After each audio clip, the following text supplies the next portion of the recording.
سلامونه نیکې هیلې د امازون پښتو چینل ته یو ځل بیا ښه راغلاست. هیله مند یم چې جوړ او روغ یاست.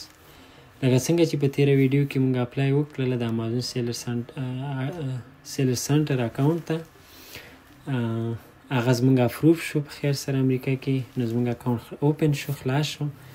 نو اوس په دې ویډیو کې زه تاسو ته دا تدریس کوم چې څنګه کولی شو د خپل بانک اکاونټ د امازون سره وصل کو یا ثبت کو. نو راځئ ځو سیسټم ته او تعقیب کوو چې څنګه کولی شو. ښه، دلته لکه څنګه تاسو ته ما په تېرو لومړنیو ویډیوګانو کې ریکارډ کړي وو چې مونږ که په امریکا کې یې، په کاناډا کې یې، په مکسیکو کې که چېرته په دې درې واړو کشور هر یو د دې درې واړو هر یو کشور کې مونږ هیواد کې یعنی که امازون اکاونټ جوړ کړو نو موږ ته به 3 دانې سټورونه راکړل کېږي، هغه هم په مختلفو هیوادونو کې. نو موږ دلته ګورو چې کوم هیواد یې موږ ته راکړی دی، هماغه چې کوم تاسو ته ما روښانه کړی وو انشاءالله مخه به دقیقي. ښه ګورئ، لکه څنګه چې ما په امریکا کې یعنی اکاونټ اپلای کړی و، دلته موږ له اپروفمنټ راکړه. دلته ګورئ د امریکې سټور یې راکړی دی، صحیح ده. د کاناډا یې راکړی دی، د مکسیکو څنګه کړی دی، دا یې راکړی دی. دا چې اکاونټ نوی دی او کوم مسټیک نه لري نو په دې خاطر باندې د دې هیلډ څومره دی، 2200 دی، یعنی فکس دی چې کله په کوم صورت کې تاسو اربیټراج کوئ، یعنی کوم ستونزې ولرئ یا څوک منفي کامنټس درته وکړي پیډ بوکس کې، نو په هغه صورت کې ستا د امازون اکاونټ دا هیلډ نه دی، دا کمیږي. د دې په کمیدو سره ستا اکاونټ هم خطر کې پریوځي او ستونزې سره مخ کېږي، تر څو یعنی یو وخت راځي چې اکاونټ یې بالکل انډیسیبل شي یا ډسمس شي یا بلاک یې کړي امازون، صحیح ده. اوس راځو په څنګه کولی شو مثال خپل بانک اکاونټ دې سره وصل کړو. لومړی به دلته د سیټینګ ته راشئ چې دلته کله راغلی نو په دې اکاونټ انفو باندې به کلیک وکړئ. دې باندې چې کله کلیک وکړو دا چې الریډي ما خپل اکاونټ ورکړی دی او هر څه مې ترتیب کړي دي، نو اوس تاسو ته صرف ستاسې د زده کړې په خاطر باندې دوباره روښانتیا در کوم. نو دلته چې کله راغلی نو چپ سیټه د آپشن یې ګورئ، دې کې به په پیمنټ انفارمیشن باندې کلیک وکړئ. دې باندې چې کله کلیک وکړو نو دلته به ستاسو ته د بانک اکاونټونه راشي. ښه، دلته که فکر مې دلته لیکلی دي چې ډیپوزیټ میتودز، صحیح ده، یعنی چې کله ته د امازون نه پیسې ترلاسه کوې دا هغه میتود دی، صحیح ده. او دا دویم چې دی چارج میتود دی که نه، یعنی چې په کوم صورت کې ته امازون دپاره یعنی چې کله ته امازون پروفیشنل اکاونټ ولرې او امازون تانه پیسې میاشتانه چارج کوي، 9.999 ډالر تانه کله چارج کوي نو هغه به تانه په د چارج په میتود کې چارج کوي، صحیح ده. دی د چارج په میتود کې چارج کوي، یعنی دا هغه میتود دی یعنی د بانک اکاونټ پورې تړاو لري. دا کوم چې تاسو سره په جیب کې دی ماسټر کارت چې ورته وایي، صحیح ده، انټرنیشنل، نو هغه به ته په دې کې اټکې. او دا پاس چې کومو دا ډیپوزیټ هغه به بیله لیکچر دی، هغې باندې بیله ویډیو درته جوړوم. هغې کې ډېر معلومات دي. ان پینر اکاونټ پکې جوړېږي یا پیپال خو البته دوی سره کوم کانټراکټ نه لري، خپل منځ کې کوم تضاد لري، څه حساب دی نو هغه کار نه کوي. خو ولې زه چې کوم استفاده کوم هغه به زه تاسو ته خپل ایکسپیرینس یا تجربه به تاسو سره شیر کوم. نو دلته موږ خپل د بانک اکاونټ الریډي ورکړی دی، نو زه به راشم ستاسو د زده کړې په خاطر به دلته ایډ نیو میتود، نو دلته به زه ستاسو د زده کړې په خاطر باندې دوباره به اپلای وکړم. ښه، دلته یې موږ ته 3 دانې سټورونه همغه چې کومې موږ ته راکړي دي هغې کې دلته ویلي دي چې مطلب په کوم مارکیټ پلیس کې یعنی کوم هیواد کې تاسو اکاونټ یعنی ثبت کوئ. نو زه ورته یم چې امریکا کې ثبت کوم، صحیح ده. تاسو کولی شئ همدا یو اکاونټ ټولو ته ثبت کوئ، صحیح ده، هېڅ ټینشن نشته دی. نو په اوکې به کلیک کوئ، دلته به راشئ، دلته به په اکاونټ باندې دلته نیم آف کارت نو اکاونټ کې چې ستاسو د بانک اکاونټ کې چې کوم نوم دی هغه به پکې ولیکئ، مثال ادریس سلارزای، صحیح شو.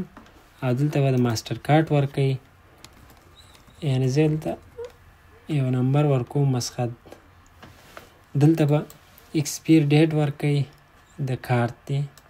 صحیح ده چې څوم کال کې ستاسې کارت اکسپیر کېږي. او دلته چې دی د ماسټر کارت په شا باندې یو 3 نمبره سیکیورټي کوډ دی چې ستاسې مطلب د پیسو چې کله آنلاین خریداري کوئ نو تاسو هغه سیکیورټي کوډ چې استفاده کوئ هغه به دلته ورکوئ. صحیح ده. هغه چې مو ورکړه په ایډ یور کارت نو دې ایډ باندې به کلیک وکړئ. ساده راحت اسانه ډایرکټ نو ثبت کېږي. صحیح ده.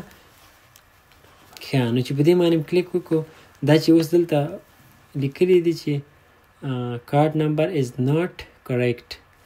نو البته دلته ما غلط نمبر ورکړی دی ځکه چې ما خپل راجستري کړی دی یعنې ثبت نام مې کړی دی همدا ثبت کړی مې دی بینک اکاونټ. نو دا مې ستاسو تجربې په خاطر روښانه کېدو په خاطر. نو دلته به ایډ ووهئ ډایرکټ خلاصېږي. ښه دا یعنې ډېره ساده او اسانه پروسه ده. دې کې کوم غټ کم څه نشته دی. صحیح ده. خو که بیا هم کومه ستونزه وه کمنټ سیکشن کې تاسو مو سره خپلې پوښتنې شیر کولی شئ. صحیح ده. اوس راځو بلې پروسې ته. مثال ښه ګورئ اوس موږ په دې ډیپوزیټ چارج میتود باندې وغږېدو بینک اکاونټ یعنې دا هغې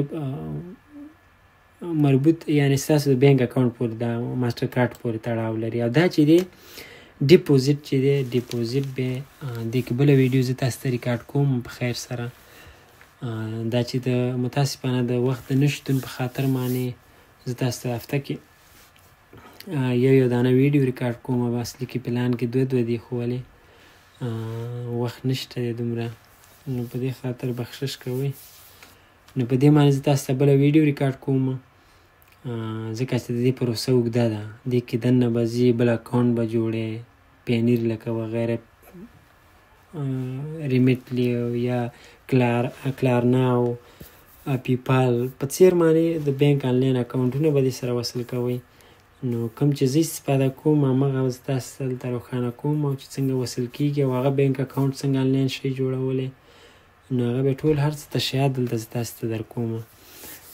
کوم ټینشن مه کوئ انشاءالله زه سره یم او تاسو ته هر یو سیسټم په سټپ بیانوم چې تاسو لومړی ځان پوهه کوئ انشاءالله. نو زه مطمئن یم چې لومړی تاسې زده کړه وکئ نو تاسې حتما په یو میاشت نه نیولې تر 6 میاشتو پورې تاسې د خپل تجربې تاسې کولی شئ معلومې کوئ یعنې چې تاسو کومه تجربه ترلاسه کړي هغه تاسو ته څومره په ګټه تمامېږي.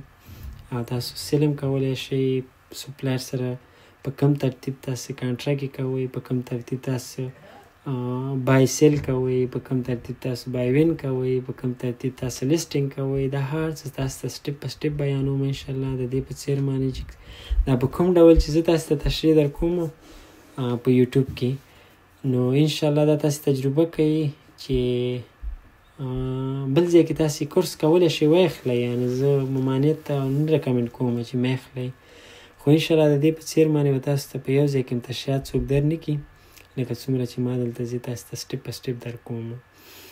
او دا چې د شاهد انور کورس ما تعقیب کړی دی ولاکه هغه چندان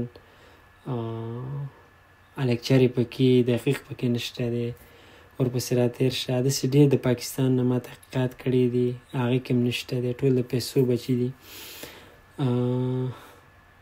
او دې 2 ځایونو کې ما ریسرچ وکړو اخر رالم هلته په جرمني کې په برلین کې ما یو کورس واخیسته. د هغه کورس د ترو باندې ما دا هر څه معلومه کړه چې یعنې کاروبار واقعا په کوم ترتیب دی او په کومه اصلي بنیاد یې کوم یو دی. نو لومړی به زه تاسو ته دا ویم بنیاد یوازې او یوازې ستاسې زده کړه ده چې لومړی تاسې زده کړه وکئ دوهم تاسو هر څه پروسه تاسې اسانه کېږي او په اسانه ډول باندې تاسو کولی شئ خپل کار بدون د کم ټینشن او سترسه مخکې ویسئ. نو انشاءالله موږ سره پاتې شئ تر څو تاسو یعنې ماسټر آف امازون شئ. نو دا ویډیو پای ته رسو او په دې هیله چې نورې ویډیوګانې تاسو ته په صحیح سلامت صحت باندې تاسو ته ریکارډ کړم او دا اپشن چې کومې دي دا به د هر یو ځان ته بیل بیل سټیپونه لري. نو دا زه تاسو ته ټول سټیپ په سټیپ بیانوم. لومړی تاسې تحقیقات او زده کړې وکړئ انشاءالله. باقي زه سره کافي مرسته کوم چې کوم پروډکټ واخلئ، کوم یو وانخلئ، پروډکټ څنګه لیست کوئ، دا ټول هر څه په پلان کې دي انشاءالله. سټیپ په سټیپ تاسو ته به ریکارډ کېږي په خیر او تاسو استفاده وکړئ. فعلا ښه وخت ښې چارې. د خدای په امان.